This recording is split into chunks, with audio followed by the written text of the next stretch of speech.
ಇತ್ತೀಚಿನ ಸಂಚಿಕೆಗಳನ್ನು ಜಾಹೀರಾತಿನ ಕಿರಿಕಿರಿ ಇಲ್ಲದೆ ನೋಡಿ.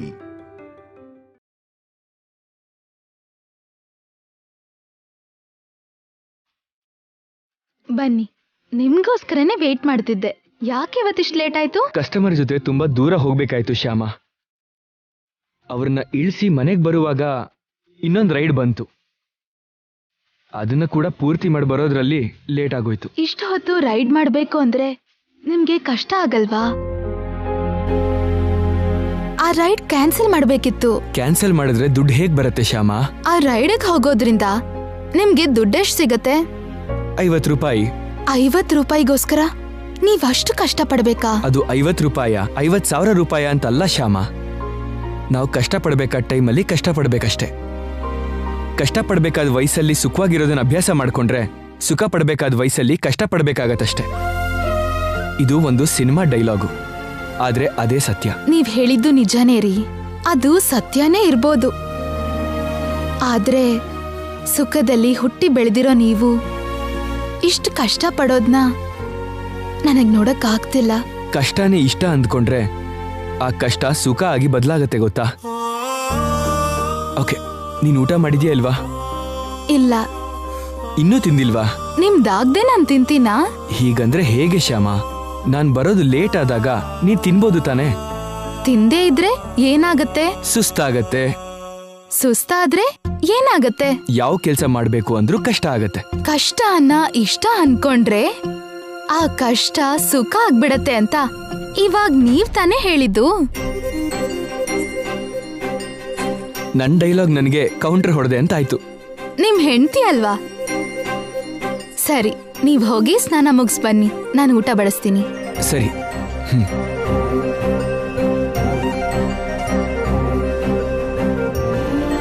ಬೇಡ ಶ್ಯಾಮ, ಇಬ್ರು ಒಂದೇ ತಟ್ಟೆಯಲ್ಲಿ ತಿನ್ನೋಣಂತೆ.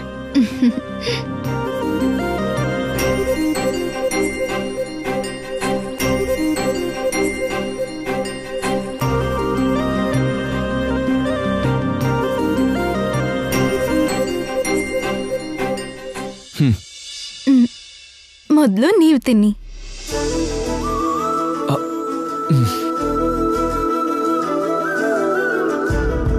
ಬಡತನದಲ್ಲೂ ಇಷ್ಟು ಸುಖ ಇರುತ್ತೆ ಅಂತ ಇವಾಗ್ಲೇ ಅರ್ಥ ಆಗಿದ್ದು ಶ್ಯಾಮ. ಬಡತನದಲ್ಲಿ ಸುಖನಾ? ಏನದು? ನಾವು ಮನೆಯಿಂದ ಬರ್ದೇ ಇದ್ದಿದ್ರೆ, ಅಲ್ಲೇ ಇದ್ದಿದ್ರೆ ಈ ಊಟನ ಡೈನಿಂಗ್ ಟೇಬಲ್ ಮೇಲೆ ಕೂತು ತಿಂತಾ ಇದ್ವಿ.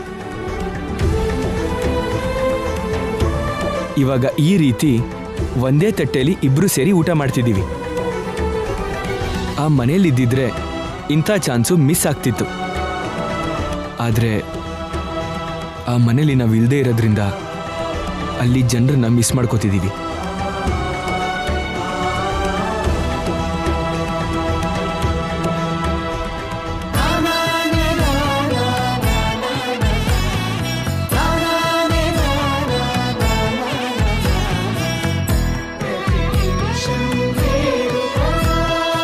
ನನ್ ಮಾವನ್ಗೆ ನ್ಯಾಚುರಲ್ ಟ್ರೀಟ್ಮೆಂಟ್ ಮಾಡ್ತಿದ್ದೀನಿ ಅಂತ, ಗುಣ ಆಗ್ತಿದ್ದಾರೆ ಅಂತ, ಬೇಗ ಎಲ್ರೂ ಒಟ್ಟಿಗಿರೋ ದಿನ ಬರತ್ತೆ ಅಂತ ಅಖಿಲ್ ಅವ್ರಿಗೆ ಹೇಳ್ಬಿಡ್ಲಾ? ಬೇಡ, ಈಗ್ಲೇ ಹೇಳಿದ್ರೆ ಏನಂತಾರೋ ಏನೋ. ನ್ಯಾಚುರಲ್ ಡಾಕ್ಟರ್ ನಾನೇ ಅಂತ ಗೊತ್ತಾದ್ರೆ ಗಲಾಟೆ ಆಗತ್ತೆ ಅಂತ ತುಂಬಾ ಟೆನ್ಷನ್ ಮಾಡ್ಕೋತಾರೆ. ಬೇಡ, ಈಗ್ಲೇ ಹೇಳೋದ್ ಬೇಡ. ಅಖಿಲ್ ಅವ್ರಿಗೆ ಮಾವ ಪೂರ್ತಿ ಗುಣ ಆದ್ಮೇಲೆ ಅವ್ರಿಗೆ ಹೇಳ್ತೀನಿ. ಆಗ ಮಾವನೇ ಐಶ್ವರ್ಯ ಅಕ್ಕನ ನಾಟಕನ ಎಲ್ರಿಗೂ ಹೇಳ್ತಾರೆ. ಅವಾಗ ಸತ್ಯ ಗೊತ್ತಾಗಿ ಎಲ್ರೂ ಒಂದಾಗಿರ್ತೀವಿ.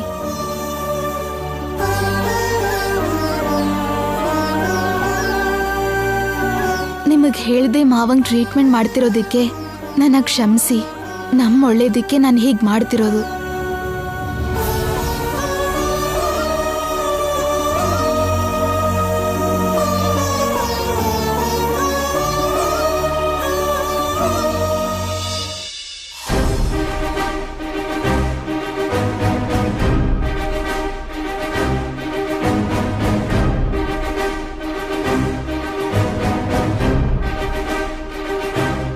Good morning brother. Very good morning. ಏನು ಆಯುಧನ ರೆಡಿ ಮಾಡ್ತಾ ಇದ್ದೀರಾ? ಯುದ್ಧಕ್ಕೇನಾದ್ರೂ ಹೋಗ್ತಾ ಇದ್ದೀರಾ? ಯುದ್ಧನಾ? ಹೌದು ಬ್ರದರ್, ಯುದ್ಧನೇ. ಬದುಕೋದಕ್ಕೆ ದುಡ್ಡು ಸಂಪಾದನೆ ಮಾಡಬೇಕಾಗತ್ತೆ. ದುಡ್ಡು ಮಾಡಬೇಕು ಅಂದ್ರೆ ಯುದ್ಧ ಮಾಡಬೇಕು, ಯುದ್ಧ ಮಾಡಬೇಕು ಅಂದ್ರೆ ಆಯುಧ ಬೇಕು. ಹಾಯಾಗಿ ಬದುಕೋದಕ್ಕೋಸ್ಕರ ನೀವು ಈ ಬೈಕ್ ಅನ್ನೋ ಆಯುಧದಿಂದ ರೈಡ್ ಅನ್ನೋ ಯುದ್ಧ ಮಾಡ್ತಾ ದುಡ್ಡು ಸಂಪಾದನೆ ಮಾಡ್ತಿದ್ದೀರಲ್ಲ. ನೀವು ತುಂಬಾ ತಮಾಷೆಯಾಗಿ ಮಾತಾಡ್ತಿರಲ್ಲ. ಬ್ರದರ್, ನಿಮಗೊಂದು ನಗ್ನ ಸತ್ಯ ಹೇಳ, ಜೀವನ ನಮ್ಮ ಜೊತೆಗೆ ಮಾಡೋ ತಮಾಷೆಗೆ ಹೋಲಿಸಿದ್ರೆ ಜೀವನದಲ್ಲಿ ನಾವು ಮಾಡೋ ತಮಾಷೆಗೆ ಅರ್ಥನೇ ಇರಲ್ಲ. ಕರೆಕ್ಟಾಗಿ ಹೇಳಿದ್ರಿ ಬ್ರದರ್. ಜೀವನ ನಮ್ಮ ಜೊತೆ ತಮಾಷೆ ಮಾಡ್ತಾ ಇರೋದಕ್ಕೆ ಎಲ್ಲರೂ ಇದ್ರೂ ನಾವು ಹೀಗೆ ಅನಾಥರಾಗಿ ಬದುಕ್ತಾ ಇರೋದು.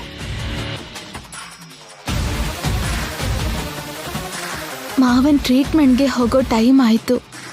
ಅಖಿಲ್ ಅವ್ರು ಯಾಕೆ ಇನ್ನೂ ಡ್ಯೂಟಿಗೆ ಹೊರಟಿಲ್ಲ? ಬ್ರದರ್, ಟಿಫನ್ ಮಾಡಿದ್ರ ನೀವು? ಇಲ್ಲ ಬ್ರದರ್, ಮಾಡಬೇಕು. ಬೇಡ, ಮಾಡಬೇಡಿ. ಇವತ್ತು ಮನೇಲಿ ತಿಂಡಿನೇ ಮಾಡಬೇಡಿ. ಯಾಕೆ? ನಮ್ಮ ಬೀದಿ ಕೊನೆಯಲ್ಲಿ ಸಾಂಬಾರ್ ಅಂತ ಹೊಸ ಹೋಟೆಲ್ ಆಗಿದೆ. ಏನು ಸಾಂಬಾರ? ಹೋಟೆಲ್ ಹೆಸರೇ ಸಾಂಬಾರ? ಹೌದು, ಆ ಹೋಟೆಲ್ ಹೆಸರೇ ಸಾಂಬಾರ್. ಆ ಹೋಟೆಲ್ ಸ್ಪೆಷಲ್ ಸಾಂಬಾರ್. ಟೇಸ್ಟ್ ಮಾತ್ರ ಸಖತ್ತಾಗಿರುತ್ತೆ. ಇವತ್ತು ನಾವು ಅಲ್ಲೇ ಹೋಗಿ ಟಿಫನ್ ಮಾಡೋಣ. ಓಕೆನಾ ಬ್ರದರ್? Okay brother. ಓಕೆ ಅನ್ಕೊಂಡು ನಾವಿಬ್ರೇ ಹೋಗಿ ಅಲ್ಲಿ ತಿಂಡಿ ತಿನ್ನಕ್ ಆಗಲ್ಲ ಬ್ರದರ್. ನಿಮ್ಮ ಹೆಂಡತಿಯವ್ರನ್ನ, ನನ್ನ ಅಕ್ಕನ್ನ, ಮಕ್ಕಳನ್ನ ಎಲ್ರನ್ನೂ ಕರ್ಕೊಂಡು ಹೋಗಿ ಹ್ಯಾಪಿಯಾಗಿ ತಿನ್ಬೇಕು. ಓಕೆ. ಅಯ್ಯೋ, ಈಗೆಲ್ಲರೂ ಸೇರಿ ಹೋಟೆಲ್ಗೆ ಹೋಗಿ ಟಿಫನ್ ಮಾಡ್ಕೊಂಡು ಬಂದರೆ ತುಂಬ ಟೈಮ್ ಆಗುತ್ತೆ. ಮಾವನ್ ಟ್ರೀಟ್ಮೆಂಟ್ಗೆ ಹೋಗಕ್ಕೆ ಲೇಟ್ ಆಗಿಬಿಡತ್ತೆ. ಏನಾದರೂ ಹೇಳಿ ಹೋಟೆಲ್ ಪ್ರೋಗ್ರಾಮ್ನ ಕ್ಯಾನ್ಸಲ್ ಮಾಡಬೇಕು. ಎಸ್. ಏನಂದ್ರೆ ಏನ್ ತುಳಸಿ? ನಂಗೆ ಸ್ವಲ್ಪ ಹೊಟ್ಟೆ ನೋವುತ್ತಿದೆ. ಹೌದಾ? ಯಾವಾಗಿಂದ ಹೊಟ್ಟೆ ನೋವು? ಇದ್ದಕ್ಕಿದ್ದ ಹಾಗೆ ಈಗ ಶುರು ಆಯ್ತು. ಅಯ್ಯಯ್ಯೋ, ಸಾಂಬಾರ್ ಹೋಟೆಲ್ಗೆ ಹೋಗಿ ನಿಮ್ಗೆಲ್ಲ ಸ್ಪೆಷಲ್ ಸಾಂಬಾರ್ ಇಡ್ಲಿ ಕೊಡ್ಸೋಣ ಅನ್ಕೊಂಡೆ. ಹೊಟ್ಟೆ ನೋವು ಅಂತಿದ್ದೀರಲ್ಲ. ಪರವಾಗಿಲ್ಲ ಬಿಡಿ, ನಾಳೆ ಕರ್ಕೊಂಡು ಹೋಗ್ತೀನಿ. ಏನ್ ಬ್ರದರ್ ಹಾಗೆ ನೋಡ್ತಾ ಇದ್ದೀರಾ? ತುಳಸಿ ಅವ್ರನ್ನ ಹಾಸ್ಪಿಟಲ್ ಕರ್ಕೊಂಡು ಹೋಗಿ. ಓಕೆ ಬ್ರದರ್, ನಡಿ ತುಳಸಿ, ಹಾಸ್ಪಿಟ್ಲಿಗೆ ಹೋಗೋಣ. ಬೇಡ ರೀ, ಈ ಹೊಟ್ಟೆ ನೋಗೆಲ್ಲ ಹಾಸ್ಪಿಟ್ಲಿಗೆ ಯಾಕೆ? ಕಡಿಮೆ ಆಗದ್ ಬಿಡಿ. ಕಡಿಮೆ ಆಗುತ್ತೆ ಅಂತ ಅನ್ಕೊಂಡು ಆರೋಗ್ಯನ ಹೀಗೆಲ್ಲ ನಿರ್ಲಕ್ಷ್ಯ ಮಾಡಬಾರ್ದು. ಅದಕ್ಕೇನು ಟ್ಯಾಬ್ಲೆಟ್ ಬೇಕೋ ಅದನ್ನು ತಗೋಬೇಕು.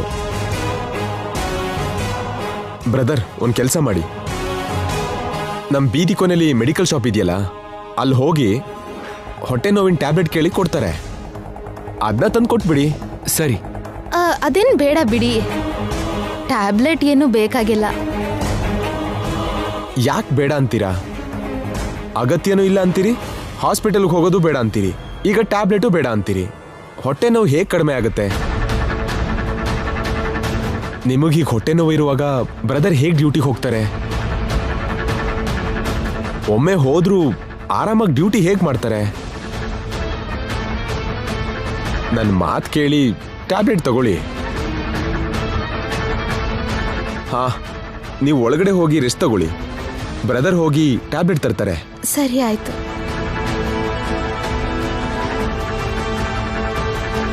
ಹಾ, ನೀವು ಹೋಗಿ ಟ್ಯಾಬ್ಲೆಟ್ ತಗೊಂಡು ಬನ್ನಿ ಬ್ರದರ್. ಓಕೆ.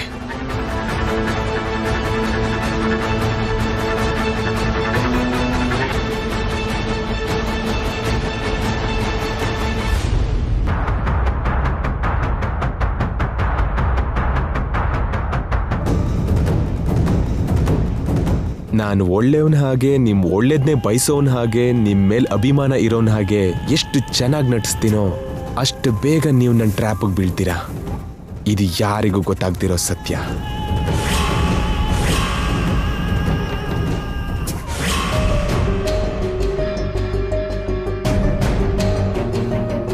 Excuse me. ಹೇಳಿ ಸರ್. ಹೊಟ್ಟೆ ನೋವು ಕಡಿಮೆ ಆಗೋದಕ್ಕೆ ಏನಾದರೂ ಟ್ಯಾಬ್ಲೆಟ್ ಕೊಡ್ತೀರಾ? ಸಣ್ಣ ಮಕ್ಕಳಿಗ ದೊಡ್ಡವರಿಗ ಸರ್? ದೊಡ್ಡವ್ರಿಗೇನೆ.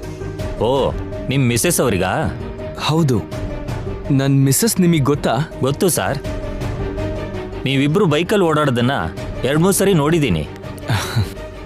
Okay okay. ನಿನ್ನೆ ಸಹ ನಿಮ್ಮ ಮಿಸ್ಸಸ್ ಇಲ್ಲಿಗೆ ಬಂದಿದ್ರು. ನಿನ್ನೆ ಬಂದಿದ್ಲಾ? ಹೌದು ಸರ್. ನಿನ್ನೆ ಬಂದು ಮೆಡಿಸಿನ್ ತಗೊಂಡೋದ್ರು. ಹೌದಾ? ಮೆಡಿಸಿನ್ಸ್ ತಗೊಂಡ್ಲಾ? ಹೌದು ಸರ್, ತಗೊಂಡೋದ್ರು. ನಿನ್ನೆ ಚೆನ್ನಾಗಿದ್ರಲ್ಲ ಮೇಡಮ್, ಇವತ್ತು ಹೊಟ್ಟೆ ನೋವು ಅಂತಿದ್ದೀರಾ ಅಂದರೆ ನೈಟು ಹೊರಗಡೆ ಫುಡ್ ಏನಾರು ತಿಂದಿದ್ರಾ? ಇಲ್ಲ ಸರ್, ಮನೆ ಫುಡ್ಡೇ ತಿಂದಿದ್ದು. ಬಹುಶಃ ಅದು ಜೀರ್ಣ ಆಗಿರ್ಲಿಕ್ಕಿಲ್ಲ, ಗ್ಯಾಸ್ಟ್ರಿಕ್ ಪ್ರಾಬ್ಲಮ್ ಅನಿಸುತ್ತೆ, ಬೇರೆ ಏನೂ ಆಗಿರಲ್ಲ. ನಾನೊಂದು ಟ್ಯಾಬ್ಲೆಟ್ ಕೊಡ್ತೀನಿ, ಅದನ್ನು 2 ಟೈಮ್ ಕೊಡಿ, ಸರಿ ಹೋಗುತ್ತೆ.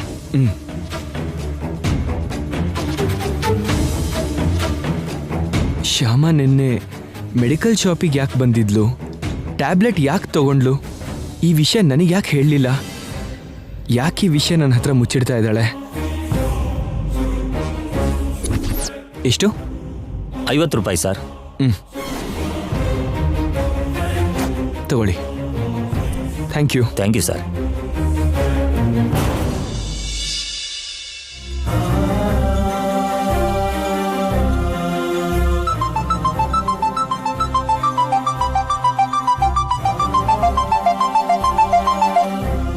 ಹಲೋ ಡಾಕ್ಟರ್, ನಮಸ್ತೆ. ನಮಸ್ತೆ. ಇವತ್ತು ಇದ್ದಕ್ಕಿದ್ದ ಹಾಗೆ ನನಗೆ ಬೇರೆ ಕೆಲಸ ಬಂತು. ನಾನು ಬರೋದು 1 ಗಂಟೆ ಲೇಟ್ ಆಗ್ಬೋದು. ಪರವಾಗಿಲ್ಲ ಡಾಕ್ಟರ್. ಸಾರಿ ಮೇಡಮ್, ಏನು ಅನ್ಕೋಬೇಡಿ. ಅಯ್ಯೋ, ಇದಕ್ಕೆಲ್ಲ ಸಾರಿ ಯಾಕೆ? ನಿಮ್ಮ ಕೆಲಸ ಪೂರ್ತಿ ಮಾಡ್ಕೊಂಡು ಬನ್ನಿ. Thank you very much.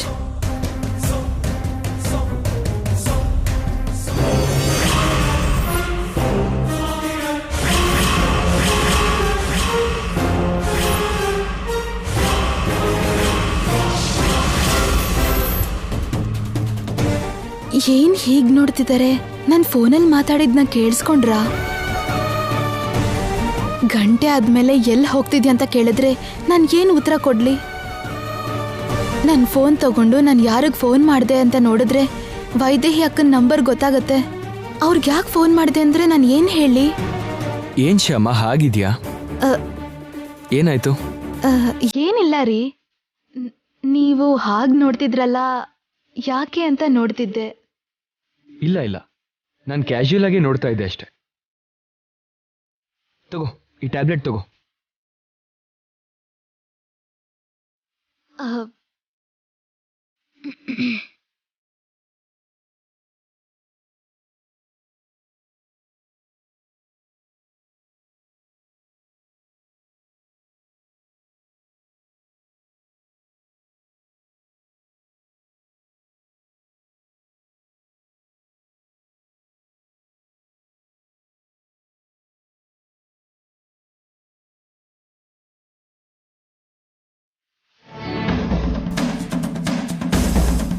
ಇವಾಗ ಹೇಗಿದೆ ಶ್ಯಾಮ? ಈಗ ಸ್ವಲ್ಪ ಪರವಾಗಿಲ್ಲ. ನೀವೀಗ ಡ್ಯೂಟಿಗೆ ಹೊರಡಿ. ಪರವಾಗಿಲ್ವಾ? ನಾನು ಹೋದ್ರೆ ಪರವಾಗಿಲ್ವಾ? ಏನೂ ತೊಂದರೆ ಇಲ್ಲ, ನೀವು ಹೊರಡಿ. ನಾನು ಚೆನ್ನಾಗೇ ಇದ್ದೀನಲ್ಲ. ಓಕೆ ಶ್ಯಾಮ, ಬರ್ತೀನಿ. ಶ್ಯಾಮ, ನಿನ್ನೆ ಮೆಡಿಕಲ್ ಶಾಪಿಗೆ ಹೋಗಿ ಏನೋ ಟ್ಯಾಬ್ಲೆಟ್ಸ್ ತಗೊಂಡಿಯಂತೆ.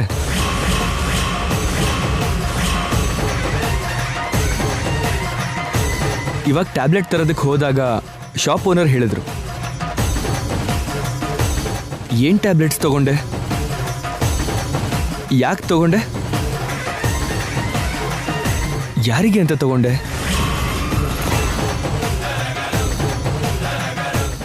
ಅಂದ್ರೆ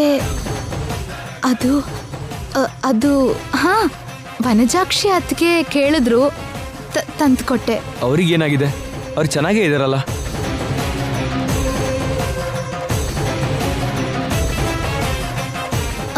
ಅಂದ್ರೆ ಅದು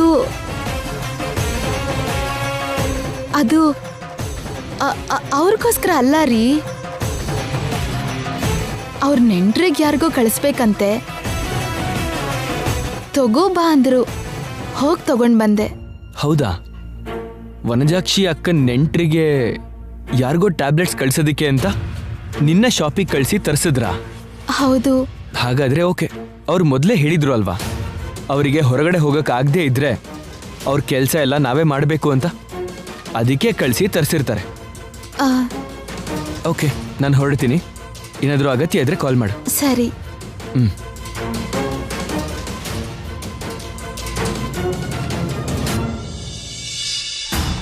ಅಬ್ಬಾ, ಕಷ್ಟ ಕಳೀತು.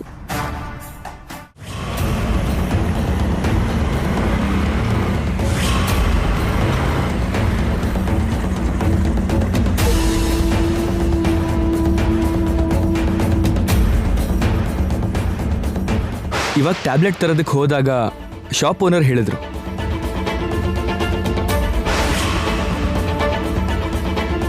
ಶ್ಯಾಮ ಕಣ್ಣಲ್ಲಿ ಗಾಬರಿ, ಮಾತಲ್ಲಿ ಭಯ ನೋಡ್ತಾ ಇದ್ರೆ ಶ್ಯಾಮ ಖಂಡಿತ ಸುಳ್ಳು ಹೇಳ್ತಿದ್ದಾಳೆ ಅನ್ನಿಸ್ತಾ ಇದೆ. ಯಾವುದೋ ವಿಷಯ ಶ್ಯಾಮ ನನ್ನ ಹತ್ರ ಮುಚ್ಚಿಡ್ತಿದ್ದಾಳೆ ಅಂತ ಅನ್ಸತ್ತೆ. ನಾನು ಬರೋ ಅಷ್ಟರಲ್ಲಿ ಅವಳು ಫೋನಲ್ಲಿ ಮಾತಾಡ್ತಾ ಇದ್ಲು. ಯಾರ ಹತ್ರ ಮಾತಾಡ್ತಾ ಇರ್ಬೋದು? ಮಮ್ಮಿಯವ್ರ ಹತ್ರ ಮಾತಾಡೋಕ್ಕೆ ಚಾನ್ಸೇ ಇಲ್ಲ. ನಾವಿಲ್ಲಿರೋ ವಿಷಯ ಅವ್ರ ಅಮ್ಮಂಗೆ ಗೊತ್ತಿಲ್ಲದೆ ಇರೋದ್ರಿಂದ ಅವ್ರ ಹತ್ರನೂ ಮಾತಾಡೋ ಚಾನ್ಸೇ ಇಲ್ಲ. ಬ್ಲೂ FM ಅಲ್ಲಿ ಇವಾಗ ಜಾಬ್ ಇಲ್ಲದೆ ಇರೋದ್ರಿಂದ ಆಫೀಸ್ ಅವ್ರ ಹತ್ರ ಮಾತಾಡೋ ಚಾನ್ಸೂ ಇಲ್ಲ. ಮತ್ತೆ ಅವಳು ಯಾರ ಹತ್ರ ಮಾತಾಡ್ತಿದ್ಲು? ನಂಗೆ ಗೊತ್ತಿಲ್ಲದೆ ಯಾರ ಹತ್ರನೂ ಫೋನಲ್ಲಿ ಮಾತಾಡೋದು, ನಂಗೆ ಗೊತ್ತಿಲ್ಲದೆ ಮೆಡಿಕಲ್ ಶಾಪಲ್ಲಿ ಏನೋ ಮೆಡಿಸಿನ್ಸ್ ತಗೊಳ್ಳೋದು. ಆ ಟ್ಯಾಬ್ಲೆಟ್ ವಿಷಯ ಕೇಳಿದ್ರೆ ಅವಳು ಗಾಬರಿ ಆಗಿತ್ತು. ಈ ಮೂರಕ್ಕೂ ಏನಾದರೂ ಸಂಬಂಧ ಇರ್ಬೋದಾ? ಒಂದು ವೇಳೆ ಶ್ಯಾಮಂಗೆ ಆರೋಗ್ಯ ಏನಾದರೂ ಸರಿ ಇಲ್ವಾ? ಅವಳು ಫೋನಲ್ಲಿ ಮಾತಾಡಿದ್ದು ಡಾಕ್ಟರ್ ಹತ್ರ ಇರ್ಬೋದಾ? ಅವಳು ಮೆಡಿಸಿನ್ಸ್ ತಗೊಂಡಿದ್ದು ಅವಳಿಗೋಸ್ಕರನೇ ಆಗಿರ್ಬೋದು. ಆ ವಿಷಯ ಹೇಳಿದ್ರೆ ನಾನು ಗಾಬರಿ ಆಗ್ತೀನಿ ಅಂತ ನನಗೆ ಅವಳು ಹೇಳ್ತಾ ಇಲ್ವಾ? ಅಥವಾ ಇನ್ಯಾವುದೋ ಕಾರಣಕ್ಕೆ ಈ ವಿಷಯ ನನ್ನ ಹತ್ರ ಮುಚ್ಚಿಟ್ಟು ನನಗೆ ಸುಳ್ಳು ಹೇಳ್ತಾ ಇರ್ಬೋದಾ? ತಿಳ್ಕೋಬೇಕು, ಎಲ್ಲ ವಿಷಯ ತಿಳ್ಕೋಬೇಕು.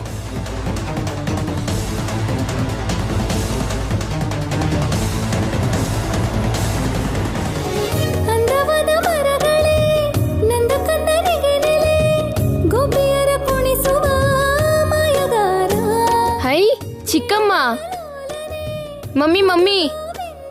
ಏನೋ ಪುಟ್ಟ, ಒಂದ್ ನಿಮಿಷ ಇಲ್ಲಿ ಬರ್ತೀರಾ ಮಮ್ಮಿ? ಕೆಲ್ಸ ಮಾಡ್ತಿದ್ದೀನಿ, ಏನು ಅಂತ ಹೇಳೋ. ನೀನ್ ಫಸ್ಟ್ ಬಾ ಮಮ್ಮಿ, ಹೇಳ್ತೀನಿ. ಕೃಷ್ಣನು ಕುಣಿದಾನು, ನೋಡಿದ ಕಂಗಳು ಭಕ್ತಿಲಿ ಹಡಲು, ಭಾಗವತ ಬಂಧುವಾದನು, ಸ್ನೇಹ ಸುಗಂಧ. ಏನೋ ಶ್ಯಾಮ ಚಿಕ್ಕಮ್ಮ ಹಾಡ್ತಿದ್ದಾರೆ ನೋಡು. ಸರ್ವ ಸಮರ್ಪಣ ಭಾವದ ಬಂದಗೆ ಮೋಕ್ಷವ ಕರುಣಿಸಿ ಕೊಟ್ಟಾನು. ನಂದಲಾಲ ಗೋಪಬಾಲ, ನಂದಲಾಲ ವೇಣುಲೋಲ, ನಂದಲಾಲ ಪ್ರೇಮಲೋಲ, ನಂದಲಾಲ ಗೋಪಬಾಲ. Good morning doctor. Good morning madam. ಈ ಹಾಡನ್ನ ಹಾಡಿದ್ ಯಾರು ಗೊತ್ತಾ ಆಂಟಿ? ನಮ್ ಶ್ಯಾಮ ಚಿಕ್ಕಮ್ಮ. ನನ್ನ ತಂಗಿ ತುಂಬಾ ಚೆನ್ನಾಗಿ ಹಾಡ್ತಾಳೆ. ನಮ್ ಚಿಕ್ಕಮ್ಮ ಬ್ಲೂ FM ರೇಡಿಯೋಲ್ ಕೂಡ ಹಾಡಿದ್ದಾರೆ, ಗೊತ್ತಾ ನಿಮ್ಗೆ? ಮನ್ಸಲ್ಲಿ ಎಷ್ಟೇ ನೋವಿದ್ರೂ ಕೂಡ ಒಂದ್ಸಾರಿ ನಮ್ಮ ಶ್ಯಾಮ ಹಾಡು ಕೇಳಿದ್ರೆ ಸಾಕು, ಆ ನೋವೆಲ್ಲ ಮರ್ತ್ ಬಿಡಬಹುದು. ಆದ್ರೆ ನಮ್ ಚಿಕ್ಕಮ್ಮ ಈಗ ಮನೇಲಿ ಇಲ್ಲ, ಮನೆಯಿಂದ ಹೊರಟೋದ್ರು. ನಮ್ ಚಿಕ್ಕಮ್ಮ ಇಲ್ಲ ಅಂದ್ರೆ ನಮ್ಮೆಲ್ಲರಿಗೂ ಬೇಜಾರು. ನಮ್ಮ ತಂಗಿಗೆ ನಮ್ಮ ಮಕ್ಕಳ ಜೊತೆ ತುಂಬಾನೇ ಅಟ್ಯಾಚ್ಮೆಂಟ್ ಇದೆ. ಮನೇಲಿ ನಾನಿಲ್ದೇ ಇದ್ರು ನನ್ನ ಮಕ್ಳು ಇರ್ತಾರೆ, ಆದ್ರೆ ನಮ್ಮ ಶ್ಯಾಮ ಇಲ್ದಿದ್ರೆ ಇರೋದಿಲ್ಲ. ಇವರೇ ನಮ್ ಚಿಕ್ಕಮ್ಮ. ನಮ್ ಚಿಕ್ಕಮ್ಮ ಎಲ್ಲಾದ್ರೂ ಕಾಣಿಸಿದ್ರೆ ಈಗ್ಲೇ ಅವ್ರಿಗೆ ಮನೆಗೆ ಬರೋದಿಕ್ ಹೇಳಿ. ನಾನ್ ಹೇಳ್ದೆ ಅಂತ ಹೇಳಿ, ಖಂಡಿತವಾಗ್ಲೂ ಬರ್ತಾರೆ. ಹೇಳ್ತೀನಿ ಪುಟ್ಟ, ಖಂಡಿತ ಹೇಳ್ತೀನಿ. ನಿಮ್ ಶ್ಯಾಮ ಚಿಕ್ಕಿ ಕಾಣಿಸಿದ್ರೆ ನೀನ್ ಬರಕ್ ಹೇಳಿದ್ಯಾ ಅಂತ ನಾನು ಖಂಡಿತ ಹೇಳ್ತೀನಿ. ನಿಜವಾಗ್ಲೂ ನಮ್ ಶ್ಯಾಮ ಚಿಕ್ಕಮ್ಮನ ನೋಡಿದ್ರೆ ನಮ್ ಮನೆಗ್ ಬರೋಕ್ ಹೇಳ್ತೀರಾ? ಕಳಿಸ್ತೀನಿ. ಬೇಕಾಗಿಲ್ಲ.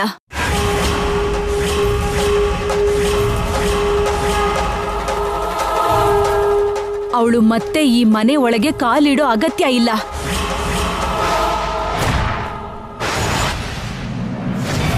ಅವಳಿಂದಾನೆ ನಮಗೆ ಈ ಕರ್ಮ ಬಂದಿದ್ದು. ಅವಳಿಂದಾನೆ ನನ್ ಗಂಡ ಹೀಗೆ ಮಂಚ ಹಿಡ್ದಿದ್ದಾರೆ. ಅವಳಿಂದಾನೆ ನಮ್ಮ ಅಖಿಲ್ ನಮ್ಮಿಂದ ದೂರ ಆಗಿದ್ದಾನೆ.